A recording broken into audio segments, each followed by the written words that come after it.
on this rap-ish. I ain't even broke a sweat, homie, this practice. Pondering my next move, staring at my track list. Hope I ain't missing my window. Praying like a Baptist, Seattle's own. Tired of this Game of Thrones. They made a list of the best rappers and guess who wasn't on? While the disrespect continues, I'm steady packing these venues. Guess if you ain't at the table, you on the menu. And I'm that spitter, baby. They don't want you to see, but everybody's south of Capitol Hill's rocking with me. Boys smoke the trays and ponder getting their life together. I'm comfortable with my role, so I'm like, whatever. Me? I ain't got a job, but I work hard. And you don't work hard, but you got a job. The irony is I'm judged while you feel the applause. I'm slept on, that's why I had to set this alarm. My dudes is armed, I'm armed with this arm charm. Body banging like she got that cream from Barry Bonds. Yeah. I did it for the city, I did it for the love, I did it for the people, I did it for us. That Dre season is here, a real hitter with a mic, I'm everything that they fear.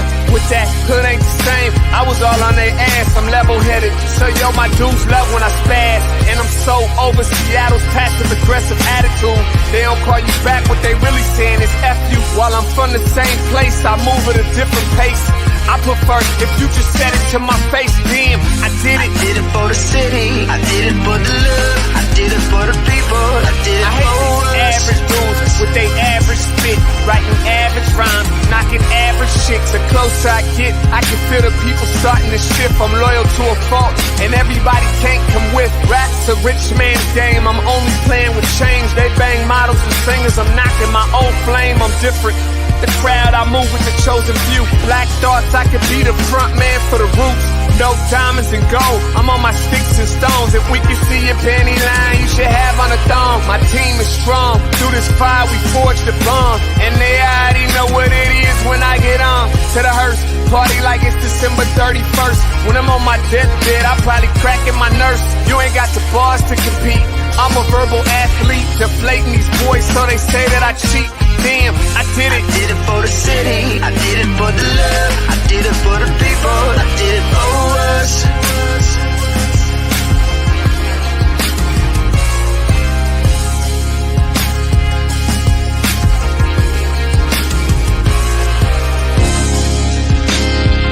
Yeah.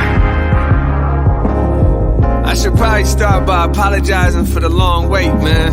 You know, I know I be tripping. But I'm not just a rapper, I'm an artist. And, you know, my creative process is a little bit different than most. Nonetheless, I want to welcome everybody out to the Dre's Experience. I got TCF in the building. My whole camp's here with me. I got the band in here laying this cool-ass vibe. And I'm Seattle's own. Let's get into it. I say to you, community, let's take up space. We weren't supposed to make it through the vast Atlantic or back to the door of no return. So shine like the gold in our skin and the first porch light ever lit. 'Cause we lit and we stay lit. It is with love that everything we touch is ablaze with brilliance. We made jazz and had the blues so hard we're still nodding our heads, but this time we sampled What a Wonderful World. What a way to escape the pain and revel in joy. To the Marsha P. Johnsons who woke up our pride. To the Jimi Hendrix who burned his guitar. For the tennis-playing sisters, for those who didn't make it. And I promise not to fake it. We still want our 40 acres, a mule, and reparations. To the barbers and stylists who still carry on tradition. For the laughter through the tough times, the dead and the living that we hold sacred. To be a people who built empires out of sticks and stones and turned the names they called us into songs. We are still here.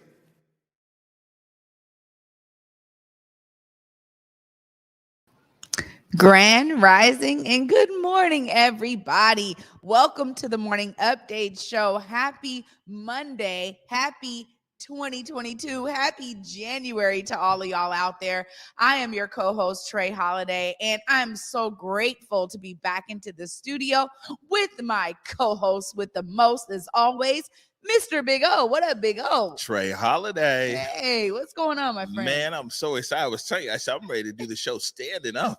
Right. You know, I remember when we used to. We did, huh? Oh man, Happy New Year, Trey. Yeah, Happy New Year, my guy. How are you, man? Man, I'm very fantastic. It's great to be back here in the Black Media Matters studio.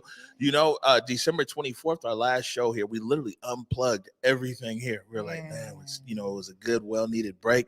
But I am super excited to be back after it for 2022. You know what? You and me both, my friend. I tell you, nice rest over the break.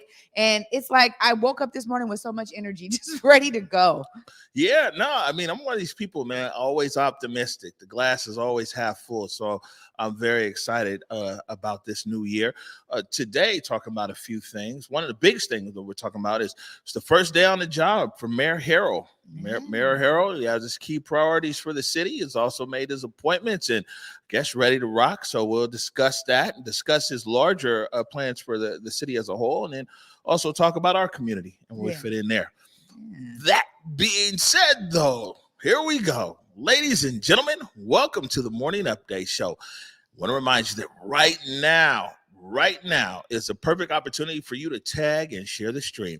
Go ahead and tag and share this stream right here with people who you feel would appreciate culturally relevant news and information emanating from right here in the rainy Emerald City. Want to give a big shout out to our partners over at the South Seattle Emerald and also KBCS 91.3 over at Bellevue College. Remind everybody that you can listen to the Morning Update Show anywhere that you listen to your favorite podcast. Salman's putting SoundCloud in the links right over there, but you can also go to Spotify, Google, iTunes, anywhere that you listen to your favorite podcast. Just search Converge Media Network. You know, COVID, Omicron.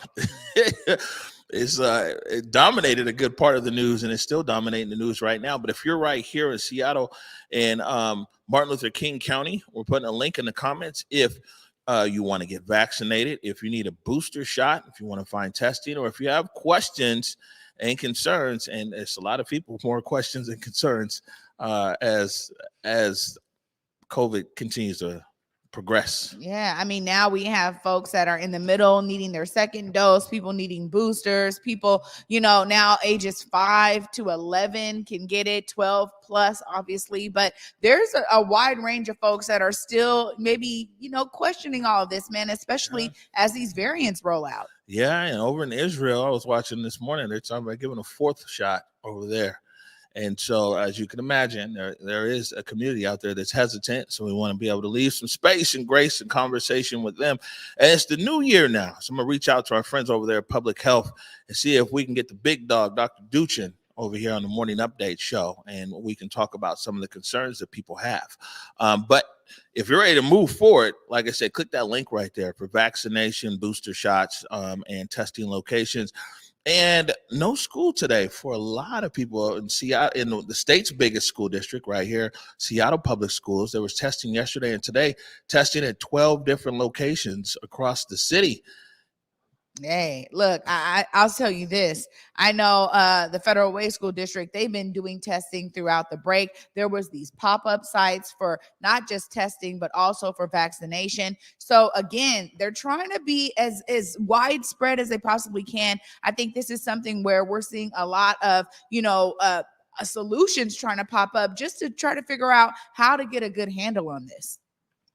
Yeah. You know, it's difficult.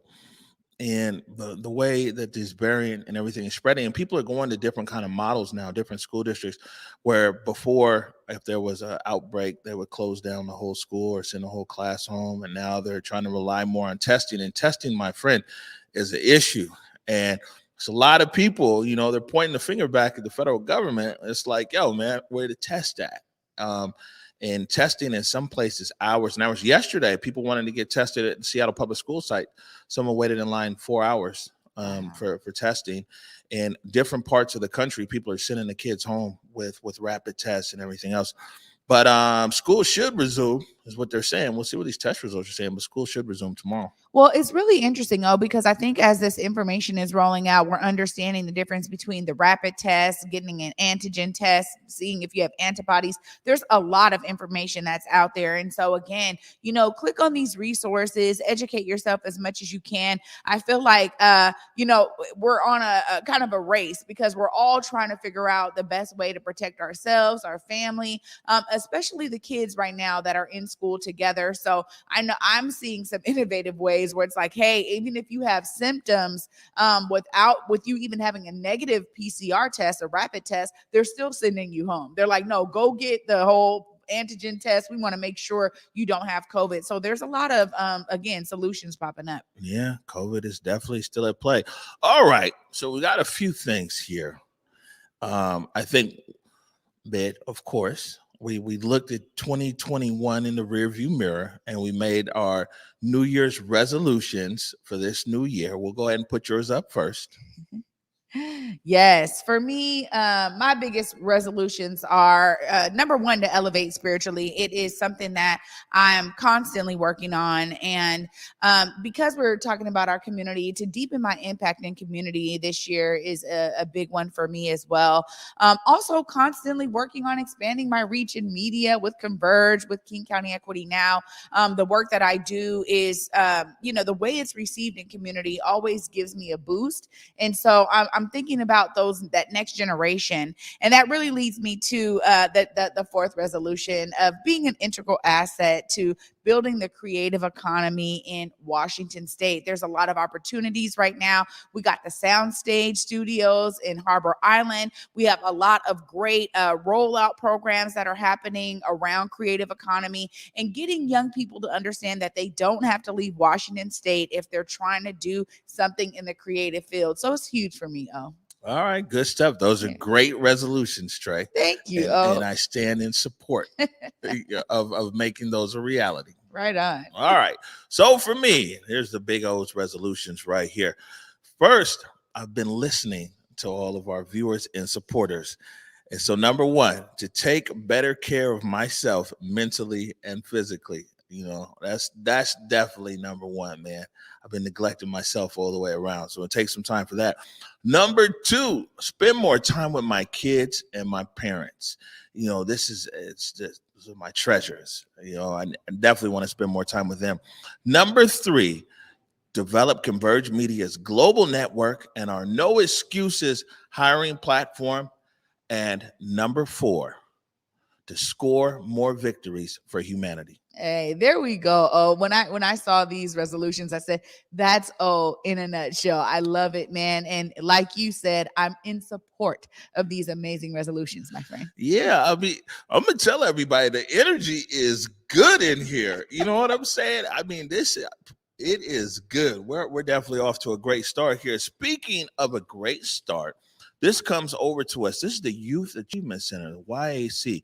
We got a tweet right here from Council Member Gurmai Zahalai. Here it is.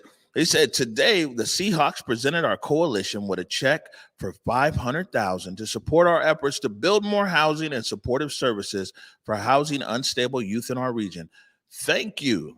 That's from the council member. $500,000 from the Seahawks scored 51 points yesterday. So I said they won big on the field. It looks like they're winning big in community. Well, you know what? This is an amazing way to make a great impact. The Youth Achievement Center is like no other type of development project. And I love that the Seahawks in particular have really shown an interest in our young people. I mean, these are young folks that are integral in the entire development process of this project. They said, this is what we need. And now people are pouring the money in to make it a reality. Just a beautiful story all around. Congrats, Seahawks. And great job for you guys to be making sure you're making a real impact in our community. Yeah, the Seahawks are setting the bar. You know, we got lots of other pro teams here in Seattle. You know what I'm saying? Big money teams too. So YAC presents an opportunity for you to show up big for community. Yeah, absolutely. Trey, you know, we grew up in the CD. All right. And right next to the CD is the CID. Yes. You know, we've been very Asian our whole life. You know what I'm saying? Absolutely. Yo, so this is wild right here. This is we got a video right here. Michelle Lee. She used to be over at King 5. Now she's out in St. Louis. And man, she was talking about what people eat for New Year's. You know what I'm saying? And I mean, some of the things she talked about, and she threw in there. She was like, "Yo, I eat dumplings. This is big, you know, with Koreans. New Year's, that's our tradition." And man, she got a foul voicemail. We'll play this right now. Hi, this evening your Asian anchor mentioned something about being Asian and Asian people eat dumplings on New Year's Day, and kind of take offense to that, because what if one of your white anchors said, well, white people eat this on New Year's Day? I don't think it was appropriate that she said that, and she was being very Asian, and I don't know. She can keep her Korean to herself. All right, sorry, it was annoying.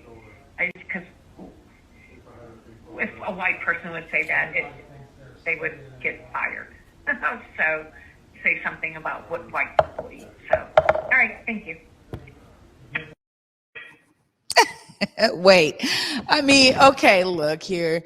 This is when it goes a bit too far. Michelle Lee, you were absolutely correct to be able to share your own tradition. And as Omari said, we are surrounded by Asian culture here up in the Pacific Northwest. And honestly, we're better for it. I mean, there's a wide range of cuisine we have access to. There's another culture out there that we get to learn and build off of and learn from and share our culture with them. It's like a cultural exchange happening right here. So the truth of the matter is that this is when the comments go too far. Oh, I mean, seriously. Well, listen, I'm gonna put it to you like this.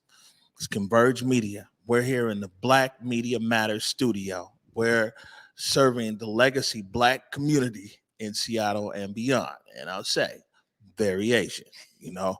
And I mean, the bigger thing too is that what people don't understand is you got a lot of people out there who think that unless something is a white tradition, that it's not American.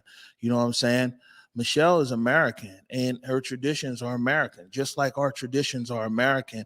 And this is what we see right now across America is literally a whitewashing of anything that's different. You know what I'm saying?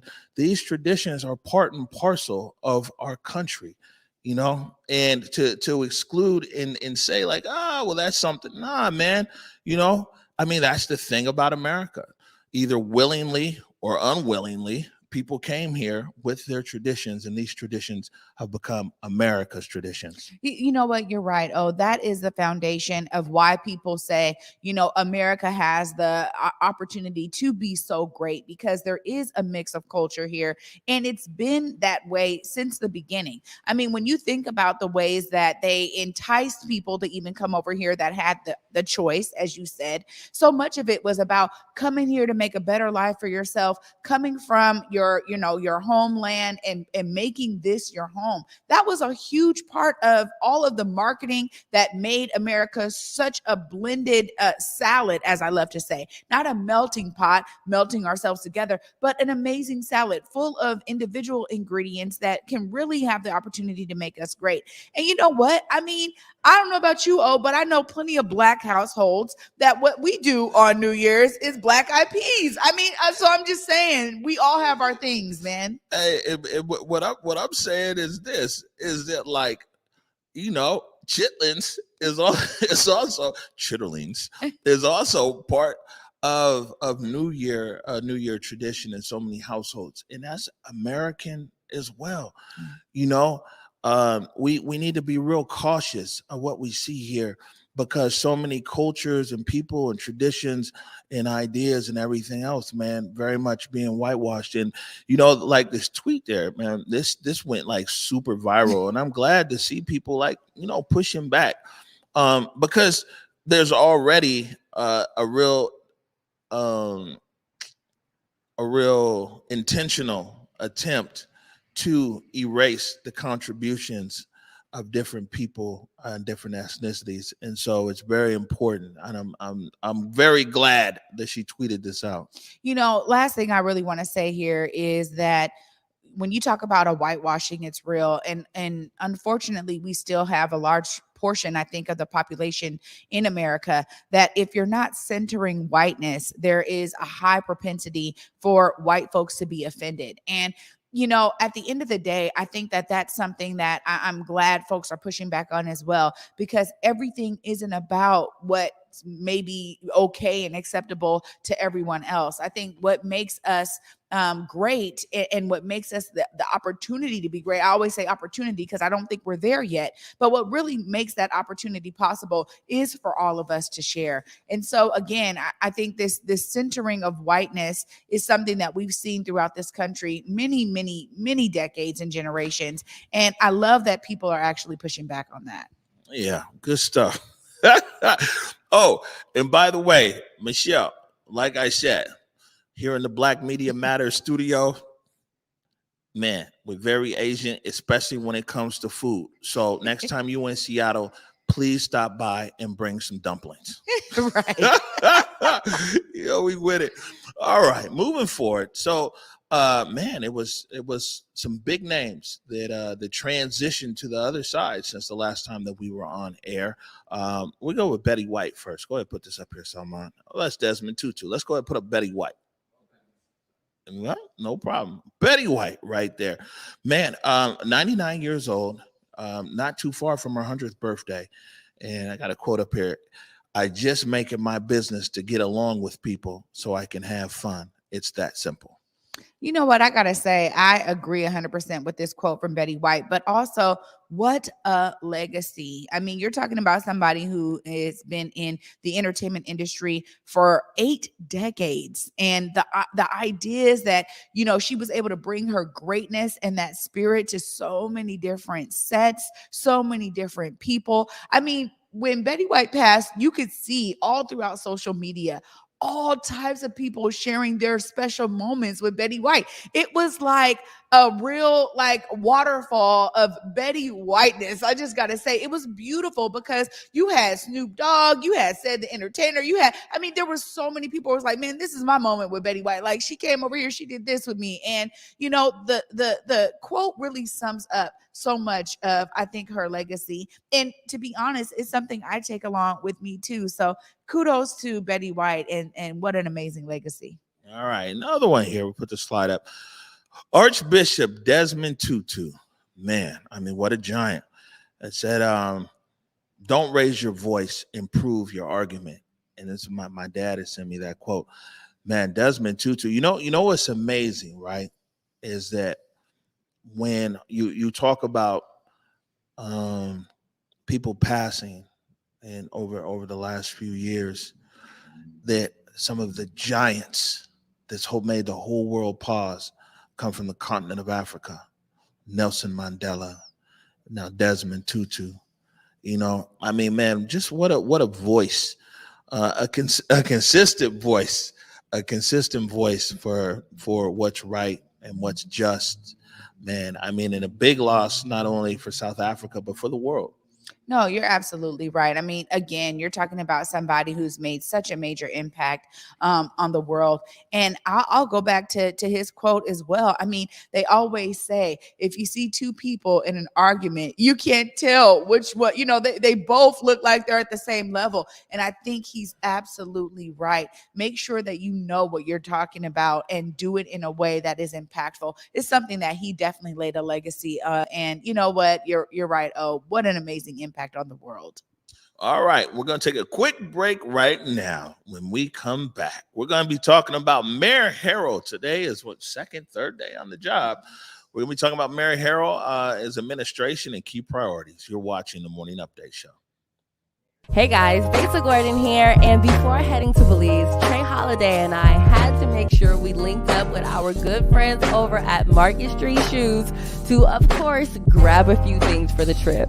From bags to socks, shoes, sunglasses, earrings, and more. Before going on any trip, make sure you stop at Market Street Shoes.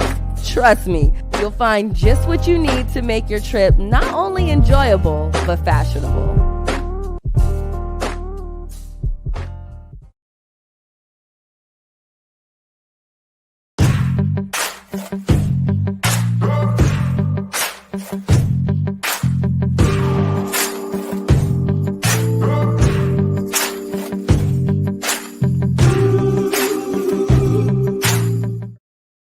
We invite you to be our guest at Disney's Beauty and the Beast.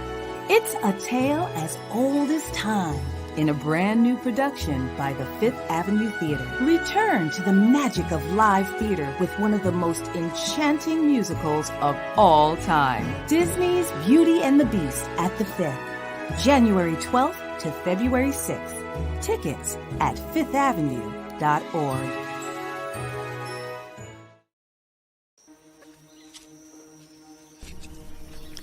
These hands bear fruit and witness through muscle and memory to that which cannot be taught. Passing down the blueprint of flowers and wringing waters from the root, bringing nourishment to the masses. There is no grade that can attain the heat that we sustain.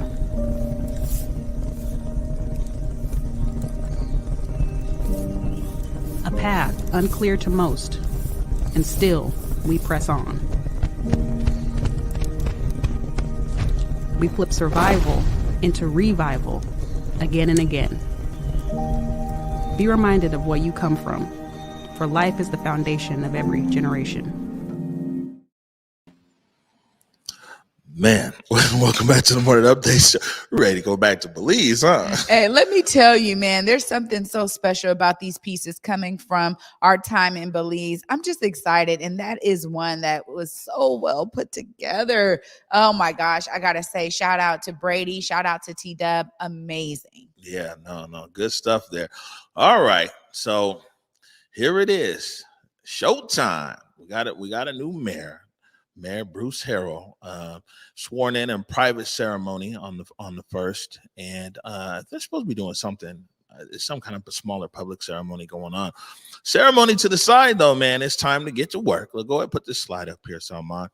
So, Mayor Harrell says key priorities: homelessness, public safety, and COVID recovery, amongst other things. The mayor of the city, it's a long list of things to be able to attack. But what the mayor is saying is number one on the list is well, I guess number one, maybe all three at the same time, but homelessness. And it's clearly a big issue here in the city of Seattle and the region. It's not an issue that anybody's been able to quite get a hold on thus far. But Harold's saying that he has a plan to be able to, with passion, be able to address the homelessness problem here in the city.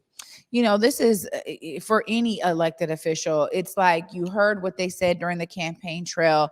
You have your own ideas based on maybe their history. And, Harold has a history of being in the Seattle City Council. So there's some people that look at the way that he voted and the way that he moved in and try to predict maybe how he will be as mayor. But, we'll see how all of this unfolds. I mean, homelessness has been such a major issue here in Seattle, but also in our region. When we think about the cost of living rising to an insurmountable amount, and living wages not always meeting the standard of what's necessary to have a solid life. And so we talk about the wide variety of homeless all the time. The idea is that we have a lot of living poor people that are poor. They work every day, but they still can't make their ends meet. This is going to be a huge challenge for any administration to take on.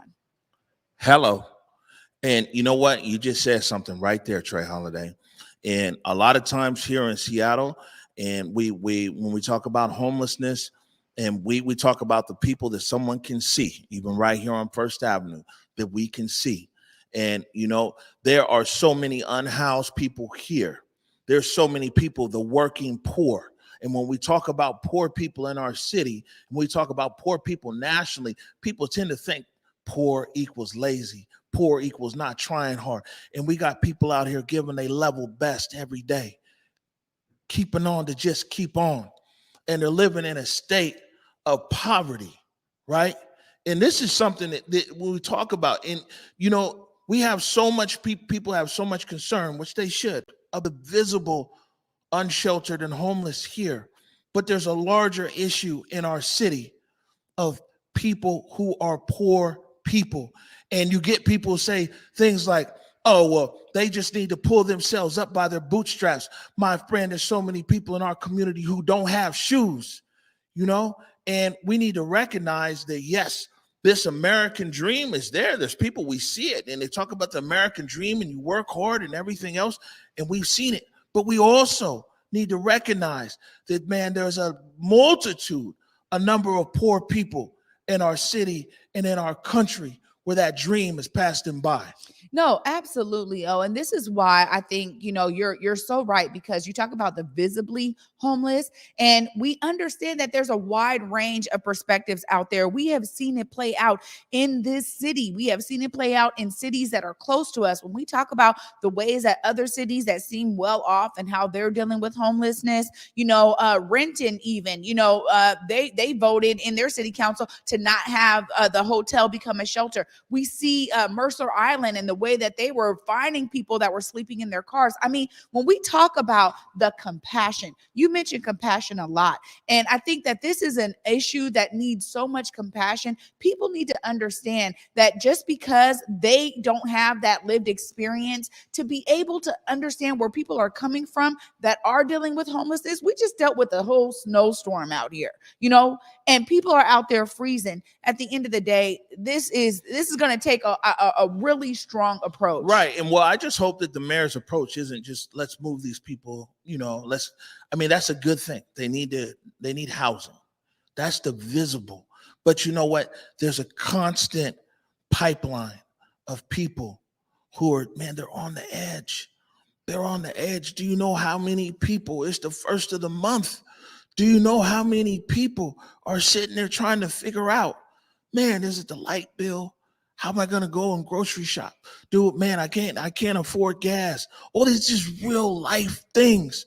There's so many working poor out there. And when people talk about shelters, see, this is the thing is like this conversation around homelessness in Seattle has just really been boiled down to visible, to, there's some tents in my neighborhood. But you don't understand how many people, it was a run of bad luck. They lost their job. Bad situation. Might have been in an abusive relationship. There's so many things that put people on the edge of homelessness. There's so many things that put people just needing a break. And when we talk about this, it's overlooked. And those are the people who are one step. And believe me, it's a lot of people. I sit down there, I talk to these guys. You know what I'm saying? It's a lot of people, when they hit the street, they wasn't addicted. But life on the street, they stayed addicted, become addictive and stayed addicted. There's so many issues that multiply. And I'm just hopeful that our city can really take a look at this issue here around the homeless and the unhoused, and also realize here there's an issue around poverty, and we need to stop making poor people the enemy. We need to stop making poor people the bad guy. It's not a crime to be poor. You know what I'm saying?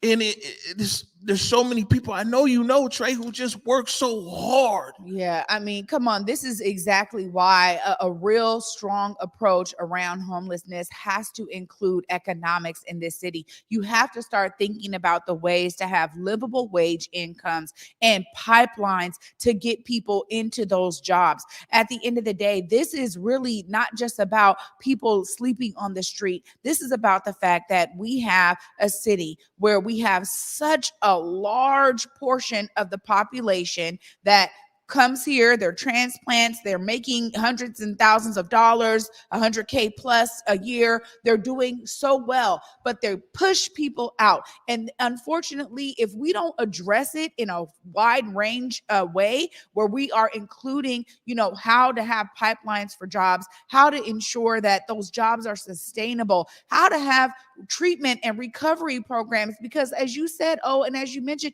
you are right, living on the street brings about sometimes the addictions. You have people that were prescribed drugs because of back pain, car accidents, all these other things, and they become addicted. This is stuff that a lot of research has been done. So now what are we going to do to bring that research into the solutions? And I want to say this too. We've talked about this before. If you are creating solutions around homelessness, you have to center the voices of those who are living on the streets, those who are in poverty, those who are one paycheck away from homelessness. If you don't center those voices in the solutions, you're also making a huge mistake. So I think all around, all of that needs to be happening simultaneously. Yeah, I mean, and as a city, if we really want to be the city that we claim to be, that we aspire to be, then man, we got to find a way to uplift our poor people. I mean, we got to do better.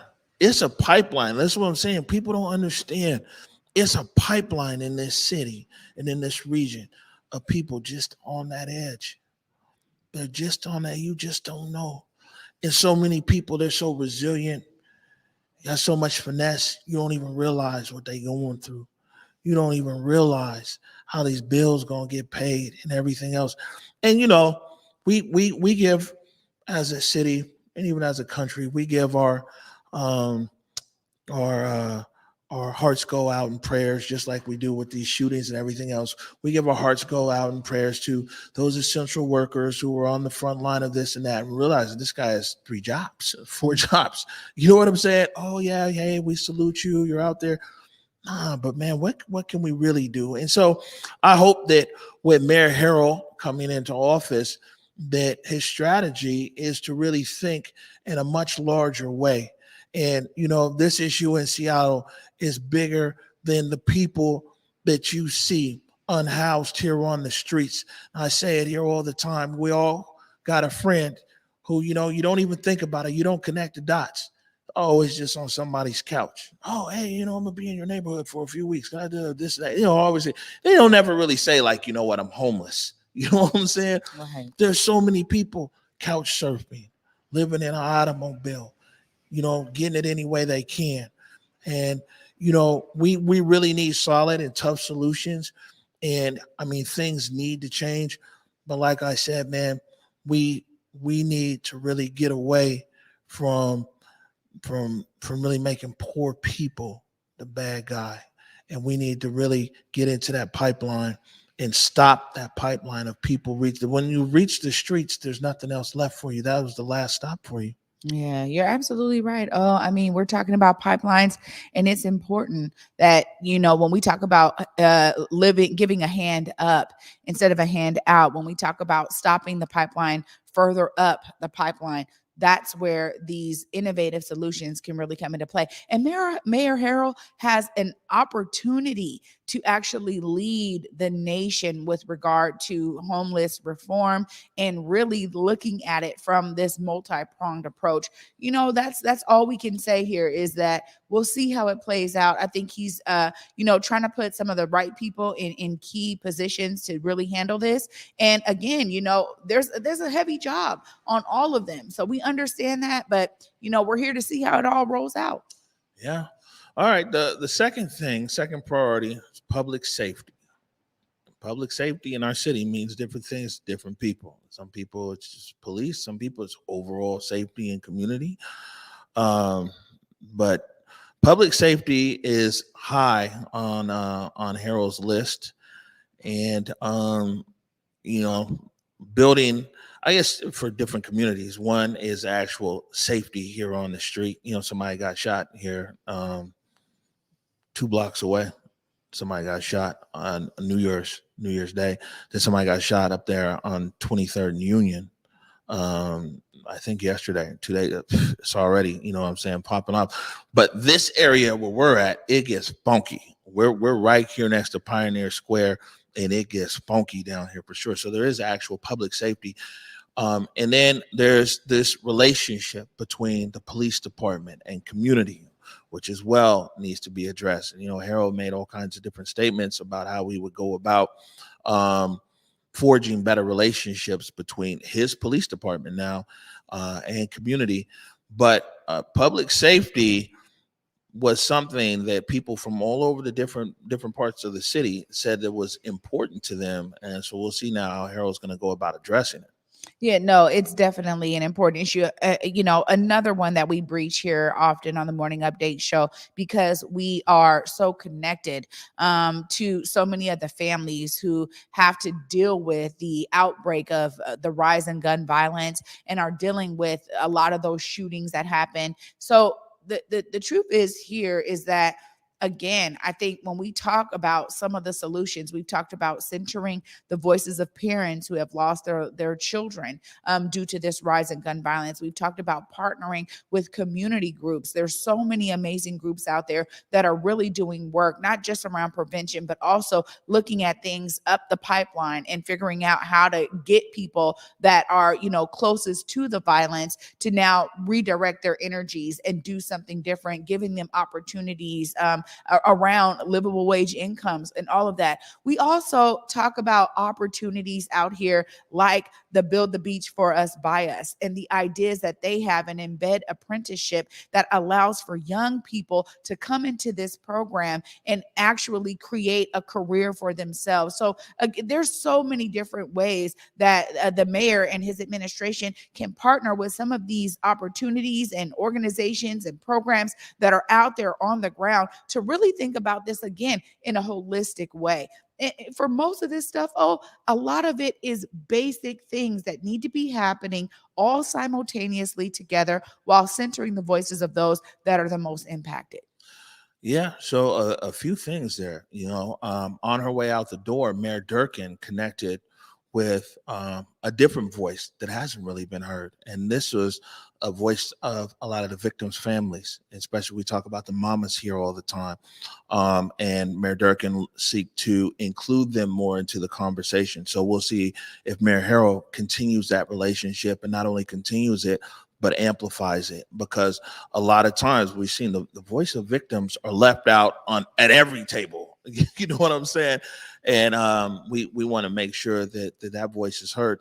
And, you know, we also have to realize as well in this city is that people's journey around public safety is different depending upon what neighborhood you live in. You know, we've got some neighborhoods here in the city of Seattle where people, their whole life, they've had a great relationship with the police. And, you know, I mean, officer might be a little league coach or something else. You have other neighborhoods here where, man, that ain't been the case, you know. And, you know, it's important that the mayor can actually listen to these different, knowing that, I mean, for all of these different people, that's their true life experience here. And I think that oftentimes, at least in the political landscape, it's very polarizing, that it's either this or either that. And there's different needs of public safety around different parts of the city and even different communities. And even the approach is a little bit different. And we'll see what happens. You know, one thing for sure that Mayor Durkin was not able to do, at least in my opinion, was be able to start a process or at least finish a process of bringing the Seattle Police Department and a lot of different community people together. And I know the OIG has been working on some things. People are doing kind of some things, but, you know, I mean, there's still a rift there. Then also there's just the everyday situation that's out here. You know, people try to break into our studio several times. Got something for you, but they would try to break into our studio several times. It's like, it's real. You know what I'm saying? This crime out here is real. And people would be foolish, no matter why you're saying the reason, it would be foolish to say that it doesn't exist. It exists. My mama was attacked about 150, 200 feet from here, hate crime. So, I mean, it's real. These things exist in our city and needs to be addressed. No, you're right all the way. And the thing of it is that when you talk about public safety, it is very wide ranging. It can mean different things for different people, as you said. I also think too that this is exactly why when you talk about certain approaches, you have to be able to listen to what people's needs are. They're going to be different in different parts of the city, but ultimately, I think another opportunity to be innovative and bold in the approach, because it's necessary right now when we're talking about, caring for the whole person. When we talk about it from a community perspective, is that there's crime existing because people are still out here on the streets unable to meet their needs. There is a wide range of ways that or reasons why people do the things they do, or why they feel like there's no other option for them. So how are we addressing those things in order to stop that pipeline from happening? So it's about hitting it at the top again and really understanding what are some of the main reasons why people are out here doing certain things that are creating this huge swell of public safety needs. And when you can really center those voices, understand those perspectives, you'll be able to come up with some innovative solutions that are really addressing exactly the root causes of all of this. Yeah, well, I'll say that Mayor Durkin, our administration, they put $100 million in last year and attempted to put $100 million in this year as well for these innovative solutions through HSD. There was $10 million there through the Mercer block. There was 30 million there. There's 30 million that's in participatory budgeting that will be coming out here. There's another thing. I mean, it's a lot of money that's been put out there on the streets to be able to bolster public safety in our city without a 911 response, and either in right now or upstream. So let's see how hands-on Mayor Harrell's administration is in tracking these investments and making sure that these things are happening and occurring. It's a lot of great organizations that got money from the city to be able to come with solutions. So, let's see what happens there. We got another slide here real quick. We'll put up the mayor appointed a lot of people, like mayors do when they get in. A few familiar names here, though. On the left there, Davita Briscoe. She's the gun violence prevention liaison. People might remember Davita. She's been here on the show quite a few times. Briscoe is a respected community leader and strategist who will focus on community-driven solutions to address and prevent gun violence, coordinating with local nonprofits, the Regional Peacekeepers Collective, law enforcement, and impacted community members, right? And so that's Davita. So it's good that the mayor has somebody who Davita's definitely, she's been impacted twice. Yeah. Her son was murdered and her brother was murdered. And so she definitely has a tragic, unique perspective there. We'll go ahead and put that slide back up. And then Derek Wheeler Smith, definitely somebody who's been here on Convergence, the Morning Update show, so many times. Derek, he's over at ZYD. We always talk about play the ZYD break. ZYD, he's going to serve as interim director of the Seattle Office for Civil Rights. And it says that he'll focus on implementing the mayor-elect's equity and justice priorities, including the Race and Social Justice Initiative, expanding housing and workforce opportunities, and delivering youth support and mentorship. And Derek is actually the first Black male to hold that position. Well, those are two names definitely known in community because they have a strong and impactful community connection. And the beauty of it is that when we see people that have been doing the work on the ground for many years now be appointed in these positions, it really does, for me, it gives me a sense of, hope that they will be able to take their lived experience and their expertise to the next level for a citywide approach. Both of these names, when we talk about Derek Wheeler Smith, we talk about Davita Briscoe, both of them have really shown up in ways that are not just impactful for their own families, but really for so many different families. And the beautiful nature of what they bring, I think for me, is for them to be able to bring their lived experience into the solutions that are going to be created by the offices they're working in. This is a beautiful thing, and congrats to both of them. Yeah, no doubt. And, I talked to Derek Wheeler Smith when I sent a text message, congratulating. And I made one request of Derek Wheeler Smith while he's there at the Office of Civil Rights, is that if ever again that there is a wholesale violation of the civil rights of the people of Seattle, like we saw from June 1st to June 8th, that if nothing else, the Office of Civil Rights will be present all day, every day to bear witness to what's happening. It's all these laws like civil rights doesn't investigate the police, OPA does, and everything else. But you know what?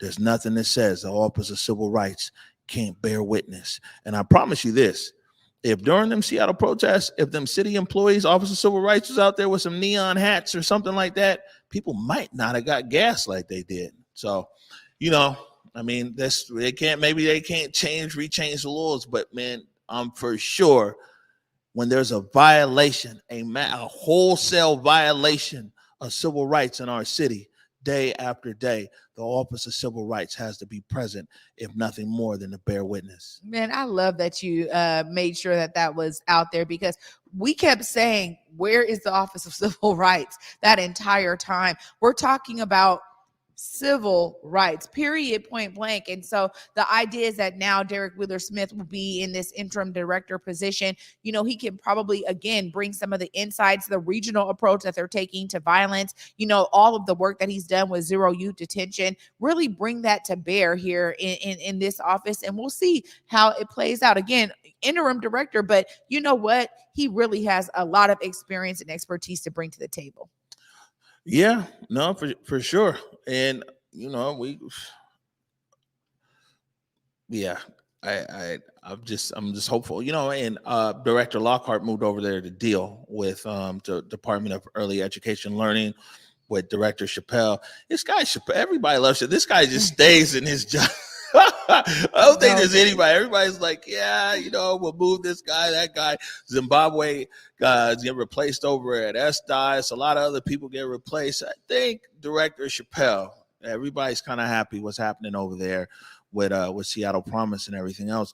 But, for sure, you absolutely cannot have the name civil rights in your title and not be on the forefront and bearing witness when people's civil rights are violated on the scale that they were here in Seattle. So wishing Derek Wheeler Smith all the best of luck over there at the Office of Civil Rights. Also, that's where the participatory budget is coming out. That $30 million is sitting on over there, $27 million now.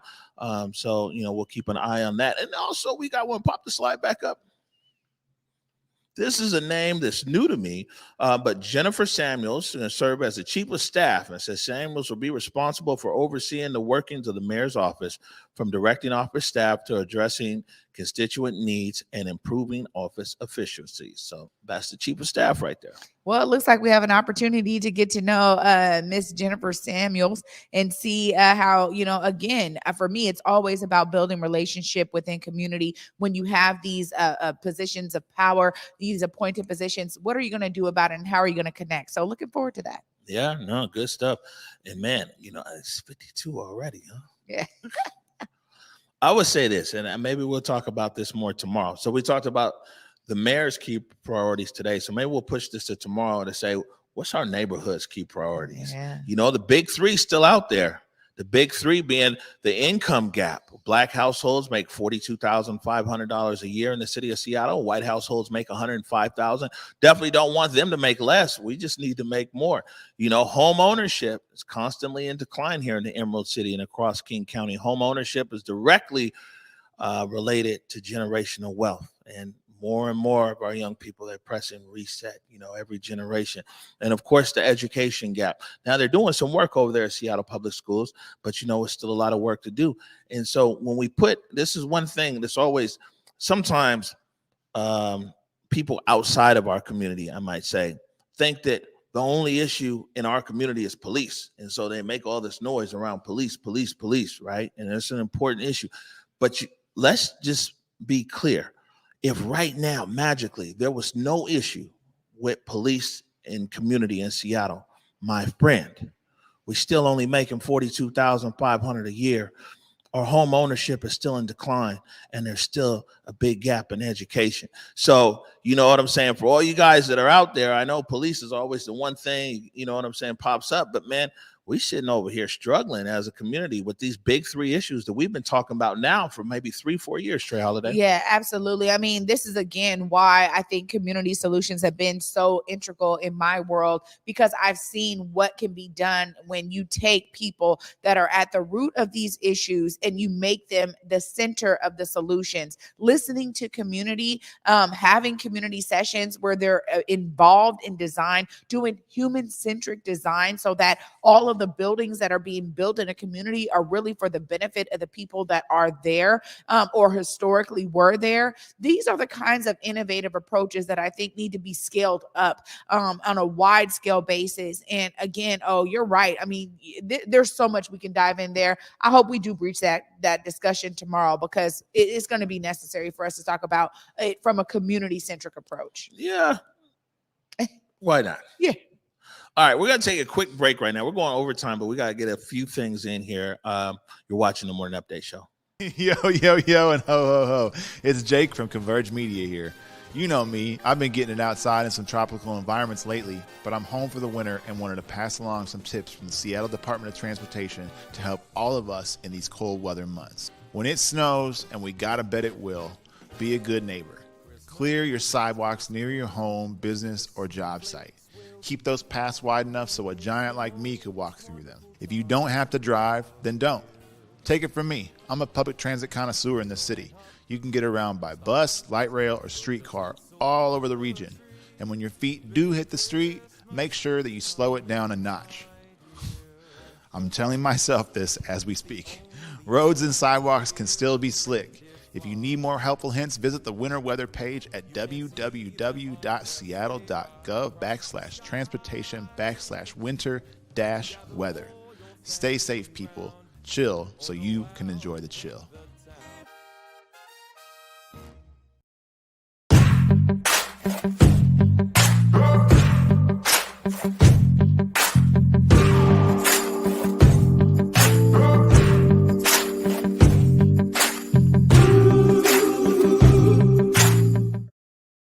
We invite you to be our guest at Disney's Beauty and the Beast. It's a tale as old as time in a brand new production by the Fifth Avenue Theater. Return to the magic of live theater with one of the most enchanting musicals of all time. Disney's Beauty and the Beast at the Fifth, January 12th to February 6th. Tickets at fifthavenue.org. All right, welcome back to Morning Update Show. And I'm not even going to go there because we know who the beauty is and who the beast is. Beauty and the Beast coming to Fifth Avenue Theater, man. Man, I got to say, these live performances and live shows just really take me back to my childhood. And that is such a classic story. I'm looking forward to it. I got to tell you, being even just a couple weeks back now at My Fair Lady, oh, my goodness, the talent and the work that it takes to put on these live performances, as they said there in the commercial, bringing it right back for us. Just phenomenal work all around. Kudos to everybody who's involved. Looking forward to it. Yeah, good stuff. And we got good news for all of our viewers out there. We're going to be taking you with us. Our viewers are doing good this year, huh? See, that's what you get. All this time for support. We're giving back. We're going to be taking some of you guys over there to the Fifth Avenue Theater to see Disney's Beauty and the Beast. And guess what? That's one place. I've been everywhere in Seattle. I've never been inside the Fifth Avenue Theater. Wow. It's phenomenal. You're going to enjoy it. And I'm looking forward to going with you guys. Really, it's such a treat. Yeah, no. And I can't wait till you meet Belle. I'll leave it there. I can't wait till you meet Belle. Exciting. All right. So, whatchamacallit? Feel Good Friday. We got something. We got that one. It says Noni. There it is. So I'm so excited to be here. He's like, I'm back. All right. Well, you can tell us about it. You know what? Looking forward to Feel Good Friday as always. And this coming Friday, we're going to have Noni. She's going to be in the building talking about the Kwanzaa Awards. For those of you that are connected to the Kwanzaa Awards, you guys have been seeing these nominations that are these finalists that have been coming out. Oh, I saw you on the list and I was on the list too. And we'll see how it plays out, man. On the 8th, they're going to actually be doing the final awards and giving those awards out. Yeah, I was surprised.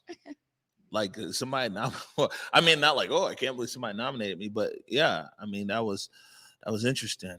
And yeah, the Kwanzaa Awards is really dope. I really like how Noni is doing this whole thing. This is it's very well thought out, very professional. Even her interaction with Converge, is at a very high level. Came here and shot all these segments and everything else. And so, yeah, I mean, it's really good. Kwanzaa Awards.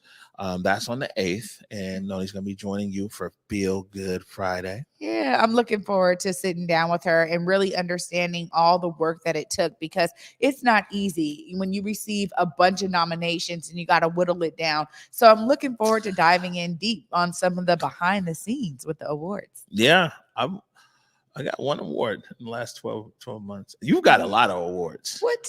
Yeah, you got a lot of awards. You know what I'm saying? I got an award. Very thankful to Washington State Association for Justice. You know what I'm saying? Which was really dope. We're up there at Columbia Tower. That's it. So, just to be nominated, like, I just want people to know, like, man, I really take that as a big deal. Like, man, I got a nomination. So.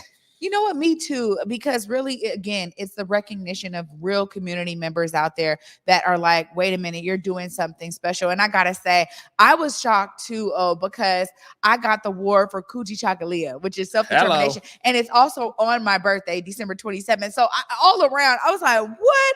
I saw that come through. And Noni was very professional, gave me a personal phone call to make sure I knew that I was nominated and became a finalist. Just looking forward to how all this plays out, to be honest. I'm a little bit like, for the 8th. I'm excited. All right, good stuff. So before we get out of here, I think that last one we're going to save till tomorrow so you can introduce it, okay? All right, so before we get out of here, man, I was fortunate enough, one, because I beat the Snowmageddon that was at SeaTac, but I was fortunate enough to get out of here Christmas Eve, and I landed in Raleigh, North Carolina around 1 a.m. on Christmas morning, and I made that drive over there to Rocky Mount, North Carolina, and I was able to catch up with my dad and my bonus mom, Paulette, and spend Christmas Day there in Rocky Mount. And man, it was one of the best Christmases ever. And, I told these guys, I said, viewers, they're concerned about you. Paulette, she had stage 2 breast cancer. My dad got a stroke. I'm like, man, the viewers want to know what's going on. So here's their update. Go ahead and share the blessing of how you are doing. Well, so far, I am now considered a cancer survivor. The tubing has been removed. Cancer took up 20 months of my life. And now I can go. I was supposed to be getting a surgery before that, so now that's back on. And so far, it looks pretty good. We've come through a lot. Chemo is no joke. Radiation is no joke. I wouldn't wish it on my worst enemy. But hey, we got through. I'm still here. Same for him. Yeah, I feel fine. A little, how would you put it? Probably need to catch up on a little more energy, but I'm excited. I got all of my typing skills back, so some of you will be getting newsletters and Wednesday prayers and breakfast with the saints and a number of other things that I write all the time for the church, so those will start back up probably the first of the year. But I'm excited. I'm excited about life. I'm excited about moving around and doing things. You know, after having a stroke, it's amazing how God can still work and change your life. Blessings to each of you. All right, good Blessings stuff. to you. One last thing here. Yeah. You know, I ain't trying to keep you. You got any good words? Any advice for anybody moving into 2022? Yes, the same thing that I tell you and everybody else. To do justice, to love mercy, and to walk humbly before your almighty God. Stop hating and start loving. Amen. Ditto what he said. Y'all the best. Merry Christmas, everybody, and have a prosperous new year. Now, prosperous doesn't have to mean a whole lot of money. But if you come out in your right mind and you come out feeling happy with your life and your family is together, you have prospered. I wish that for all of you. All right. Oh, what a beautiful message from bonus mom Paulette and Papa. Let me tell you, it's always beautiful to see them on camera, but especially after what they've gone through, you know, coming out as a cancer survivor, your father being able to recover from a stroke and working on it. I love how he said that. Y'all gonna be getting those newsletters and those Wednesday prayers. You know, he's been so consistent, and what a blessing for you to be able to be there with them. Oh, beautiful all around. Yeah, nah, it was one of my best Christmases in a long, long time. Also, it was like 73 degrees every day there in Rocky Mountains. It was nice and sunny. I was watching don't on the rub it news. in. Oh, don't rub it in. I was watching Grab Brought stories, and it was frosty out here. Speaking of Grab Brought and my dad, though, so Jake is actually going out there on Wednesday. He's going out there to Rocky Mount, North Carolina on Wednesday. We're actually working on a story, the history of the Facts newspaper.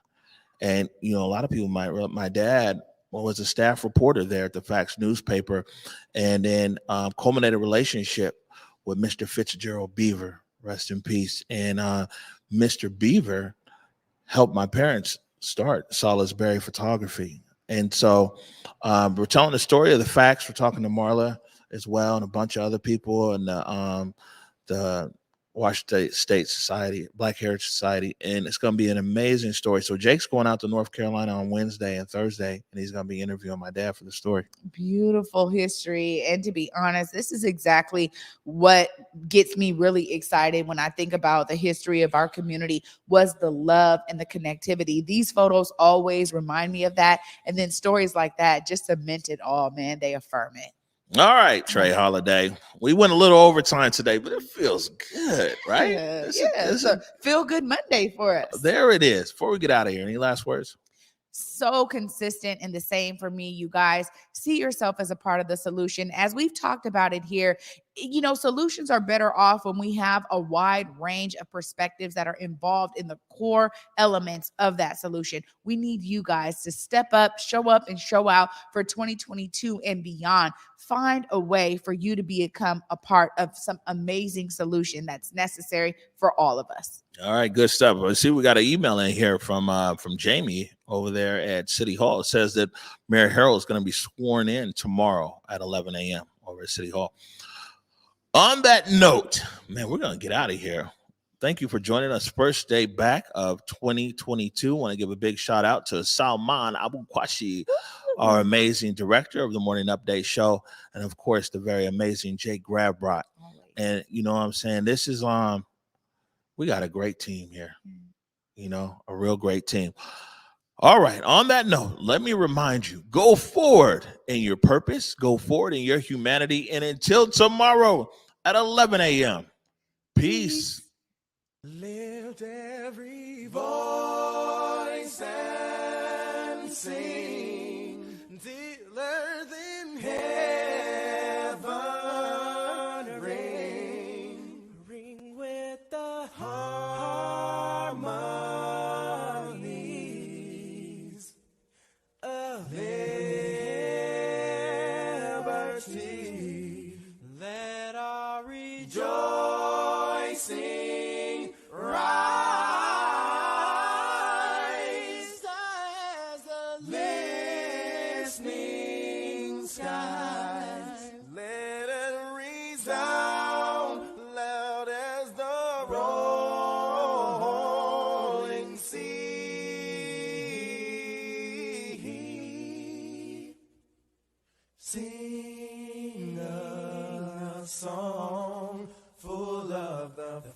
that the dark past has taught us. Sing a song full of the hope that the present has brought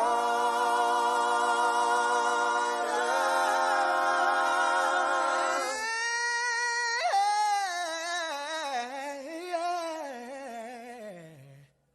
Facing the rising sun.